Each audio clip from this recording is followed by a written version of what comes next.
اعوذ باللہ من الشیطان الرجیم، بسم اللہ الرحمن الرحیم۔ السلام علیکم ورحمۃ اللہ وبرکاتہ۔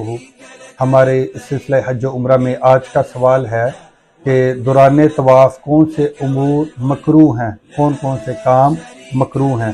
تو اس میں دوران طواف فضول بات چیت کرنا، غیر ضروری گفتگو کرنا یہ مکروہ ہے، اور بے فائدہ گفتگو کرنا یہ مکروہ ہے۔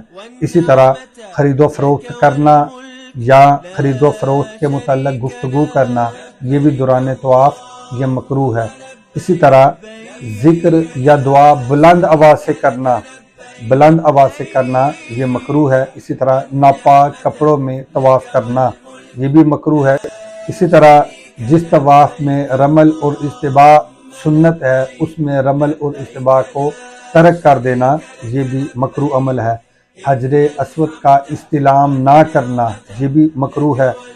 اسی طرح حجر اسود کے بالمقابل آئے بغیر ہاتھ بلند کر دینا یہ بھی ناپسندیدہ فعل ہے، یہ بھی مکروہ ہے۔ اسی طرح طواف کرتے ہوئے ارکان بیت اللہ یا کسی اور جگہ پر دعا کے لیے کھڑے ہو جانا یہ بھی مکروہ ہے۔ اسی طرح خطبے کے وقت طواف کرنا اور فرض نماز کی تکبیر یا جب اقامت کہی جا رہی ہو اس وقت طواف شروع کرنا یہ بھی مکروہ ہے۔